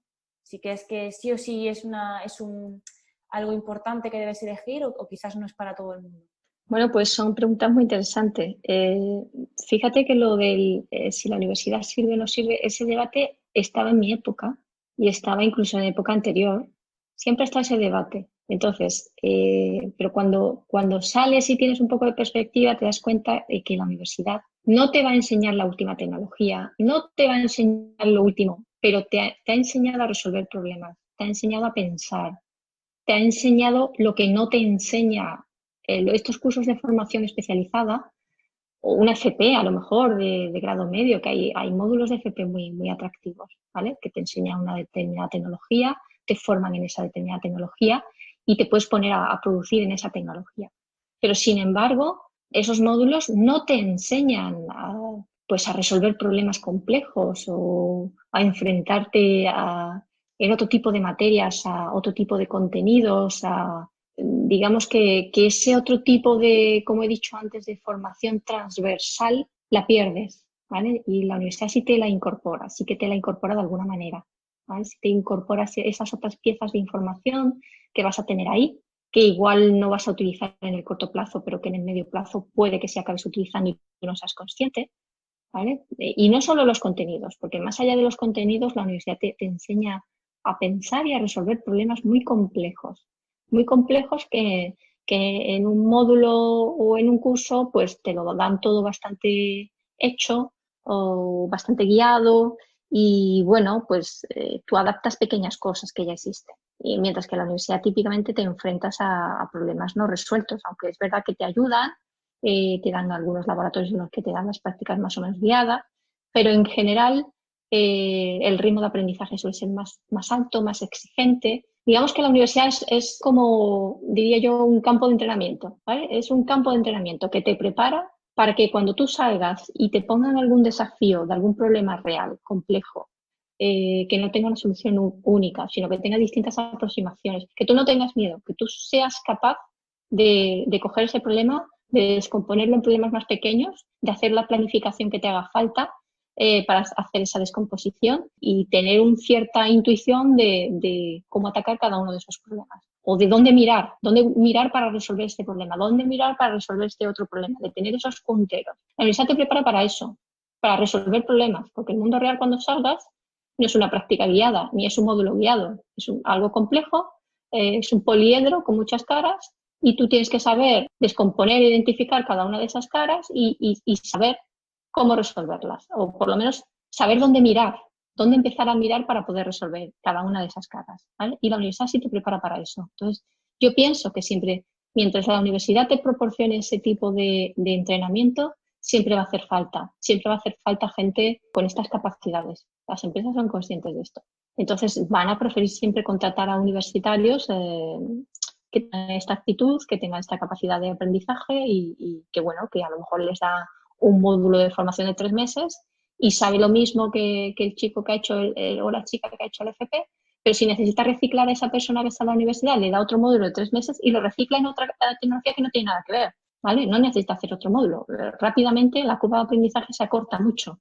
En un universitario la curva de aprendizaje es mucho más corta que la de una persona que viene directamente de la educación media, porque se ha enfrentado, como digo antes, a ese entrenamiento, a esa flexibilidad que le hace que aprenda mucho más rápido. Y eso lo valoran las empresas. Personas que son capaces, además, de aprender más rápido, se valora. Eso por un lado. En cuanto al hecho de que si, como he dicho antes, la universidad no te va a preparar para la última tecnología. Y entonces, esa sensación que se tiene a veces de que la universidad está desfasada, no es que esté desfasada per se, es que te prepara para otras cosas, ¿vale? Te explica cosas que no te explican, o te explica el funcionamiento o los fundamentos de cosas complejas que no te explican en la academia. Si esa formación a veces te hace falta para poder entender por qué se hacen las cosas como se hacen, ¿vale? Y poder dar el salto a otra tecnología, porque como entiendes por qué se hacen las cosas como se hacen, puedes dar el salto muy rápido a otra tecnología o a otra cosa.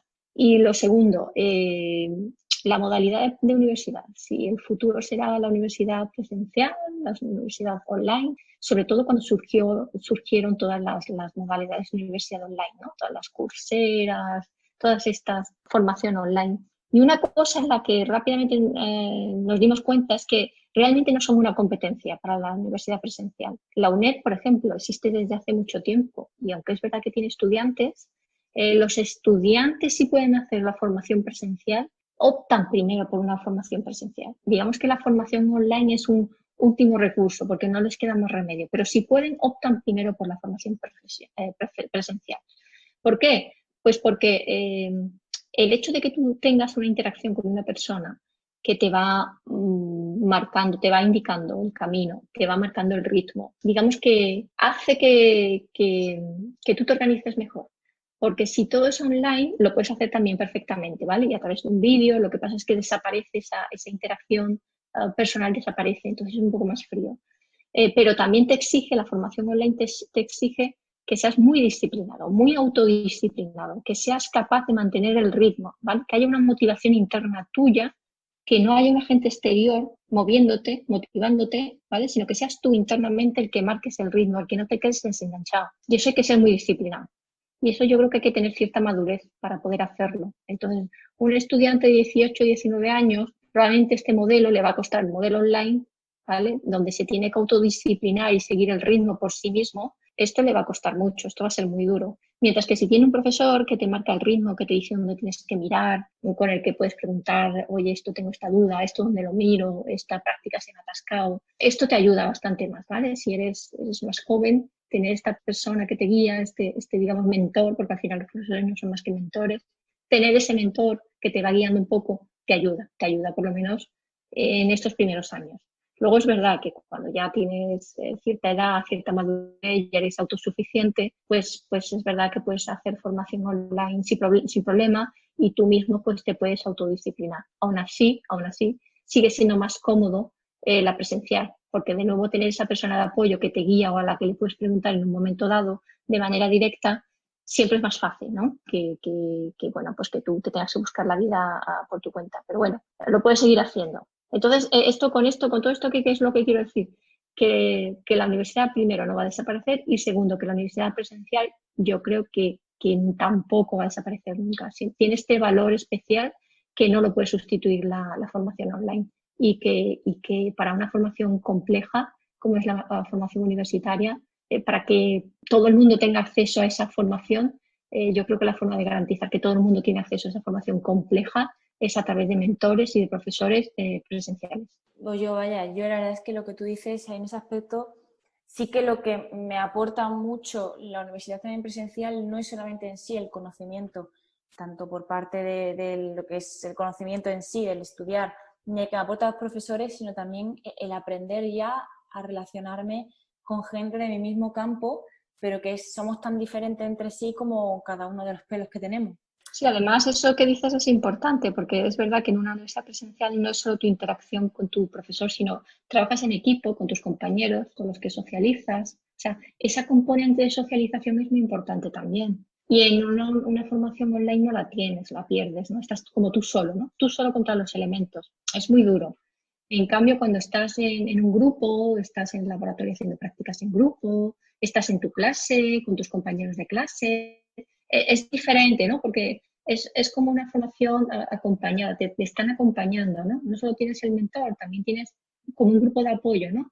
Gente con la que estudias, gente con la que resuelves dudas, gente con la que quedas en biblioteca, o sea, esto te acompaña, esto te ayuda, hace que el proceso no sea tan duro. Entonces, yo creo que ese componente social es muy importante y esto, hay gente que puede estudiar por su cuenta sin problema y que el modelo online o el modelo individual no va a tener problema, pero hay gente que no, hay gente que necesita esta socialización, que necesita este apoyo para poder estudiar. Por esto mismo que digo, yo creo que es fundamental la universidad presencial y que no se va a perder nunca.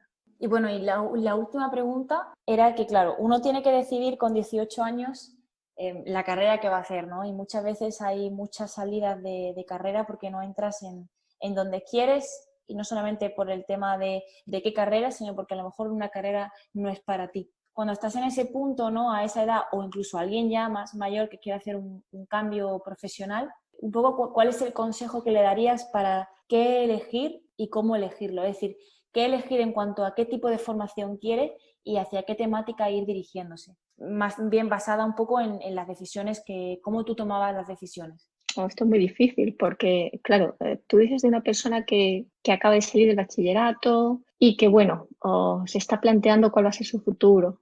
Que hay veces que entramos pues, por el que dirán, porque te dicen que tiene más salidas, porque te dicen que esto es el futuro, te lo dicen las personas que tienen a lo mejor, pues yo que sé, 50 años, a lo mejor es tu abuelo, tu tío, tu padre, y que ellos en realidad el futuro tampoco lo tienen seguro, ¿no? Entonces, ¿Cómo eliges tú, ¿no? ¿Te dejas de verdad guiar por tu pasión, que a lo mejor en ese momento ni siquiera la tienes clara? Un poco, ¿por qué te dejas guiar a la hora de decidir? Claro, es que se conjugan varias cosas, ¿no? Por un lado, pues opiniones externas que te pueden decir, pues mira, esto tiene salidas. Eso es un factor que está ahí. Pero luego tienes que pensar también que tiene que ser algo que te guste, que vas a dedicar unos años muy importantes de tu vida a algo que te guste. El problema es que a lo mejor no sabes si te gusta o no, no tienes esa información, ¿no? No lo sé. Una cosa que puedes hacer es visualizarte y decir, a ver, dentro de 10 años, ¿estaré yo trabajando de esto? ¿Cómo estaré? ¿Cómo estaré? Me veo yo trabajando de esto? ¿Vale? Entonces, a lo mejor visualizarte en unos años. Y sobre todo también una cosa que yo les indicaría a la gente que no sabe mucho es que se informe un poco de la carrera, ¿no? De qué contenidos tiene, de qué cosas se hacen, no solo de las salidas profesionales, sino también eso, qué se estudia, qué nivel de exigencia tiene, si ellos están dispuestos a comprometerse con eso, con ese nivel de exigencia, con estudiar esas cosas, ¿vale? Si algo de lo que ven ahí les parece interesante, ¿vale? Porque igual también hay que desmitificar. En una carrera no te tiene por qué gustar todo, ¿vale? Eso también es verdad. A mí, por ejemplo, no me gustaba todo. Había cosas que me parecían horribles. Pero bueno, a cambio había otras que me apasionaban. Entonces la cuestión es, ¿hay algo de lo que te están ofreciendo en ese programa que te apasione, que tú veas que te llama la atención, que te resulta curioso? Porque si es así, esa puede ser una posible fuente de especialización posterior para ti. O sea, si eso te apasiona y te gusta y quieres saber más sobre eso, pues bueno, todo lo demás tendrás que hacerlo porque está en el plan de estudios. Pues ya está. Si te ves que lo puedes hacer y hay una cosa que te apasiona y que tú ves que esto te llama la atención, crees que puedes explorar, pues adelante, pues igual es cuestión de probar.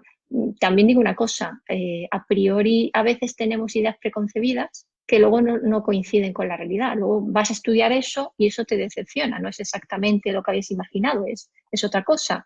Y bueno, tampoco pasa nada. También tienes que ir con una mentalidad abierta y de repente descubres que una cosa que inicialmente no te llamaba la atención resulta que te apasiona, resulta que te das cuenta de que te gusta. O sea, también hay que entrar con esa mentalidad abierta, ¿vale? Entonces, mi consejo es infórmate de los contenidos que hay, de las salidas profesionales. Lo primero es la información. Si tú te ves en unos años, ves que puedes hacer eso, te ves y además hay algún aspecto de ese plan de estudio que te gusta a priori, que ves que es atractivo y que tú te ves que podrías trabajar en eso, ¿vale? Porque piensa que es una formación en la que probablemente si luego acabas trabajando profesionalmente en eso, eso va a ser tu vida, vas a estar trabajando en eso. Luego debe de haber algo que te guste. Si hay algo que te apasiona y te ves y ves que por ahí puedes seguir o puedes dedicar tu futuro a eso, adelante. ¿Por qué no? Claro, elige eso. Si no lo tienes tan claro, ya es que es más complicado. Entonces, al menos ya que inviertes tu tiempo en estudiar, pues que sea algo que tú ves que vas a poder hacer, que es asequible y que bueno, y que va a tener una salida profesional amplia, ¿no? Que te hable un abanico de cosas, ¿no? No sé, por ejemplo, salud es interesante, que es lo que tú has estudiado, Paloma, porque te abre un abanico de muchas salidas, te puedes especializar en cosas muy diferentes. Entonces, para mí sí es una carrera interesante, ¿no? Que te ofrece desde especializarte en, pues no sé, en robótica, instrumentación médica o si te gustan las ciencias de información, pues en programación de bases de datos, o en la parte más biológica incluso, en fin. Yo creo que tiene muchísimas salidas profesionales, ¿vale? Lo que pasa es que, claro, pues tienes un poco que encontrar aquello que te guste, que te apasiona, ¿no? Y ir por ahí. Bueno, no sé tú qué piensas de la carrera después de haberla acabado. O cuando estás durante la carrera, pues sí que es verdad que hay momentos que dices que ¿por qué estás estudiando esto? Pero luego que lo ves con perspectiva y a mí la carrera, a lo mejor no acabo como ingeniera de la salud, porque es que ni siquiera hay un puesto de ingeniero de la salud, pero sí que me ha aportado muchas cosas, un pensamiento crítico, un pensamiento de resolver problemas, porque al final es lo que consiste una ingeniería. Y por supuesto siempre me ha cubierto en cierta medida esa parte de salud que es algo que siempre a mí me ha interesado. Y lo que tú decías precisamente, yo iba en la carrera no con muchas expectativas porque no eran de mis primeras opciones, pero luego dentro desmitifiqué muchos mitos y roles que tenía con respecto a las ingenierías y continué y la terminé. y a día de hoy mi camino, yo creo que si no llega a ser porque entré en esa carrera, no iría por donde está yendo ahora, que me apetece más que lo que yo en un principio pensaba hacer. Así que en ese aspecto, contenta.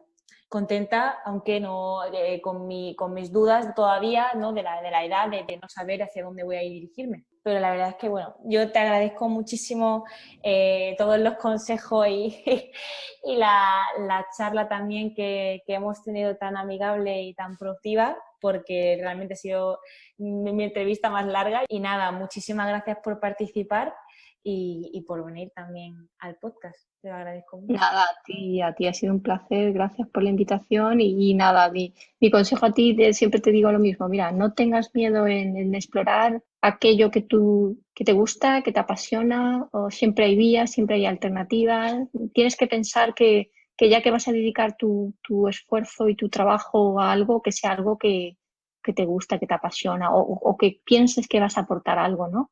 Que vas a contribuir de alguna manera, ¿no? Yo para mí eso es importante, eso es reconfortante, ¿no? Que contribuyes de alguna manera, que ayudas de alguna manera, ¿no? Y que te gusta lo que haces, eso, en fin, eso es el ideal, ¿no? Pasa que, claro, hasta que encuentras aquello que te apasiona de verdad, a mí también me lleva un tiempo, ¿eh? Como te he dicho antes, yo salí de la carrera, estuve 2 años en la empresa, luego el doctorado era un doctorado multidisciplinar, era en realidad un doctorado que era un conjunto de distintos departamentos, ¿vale? De ingeniería industrial, de informática.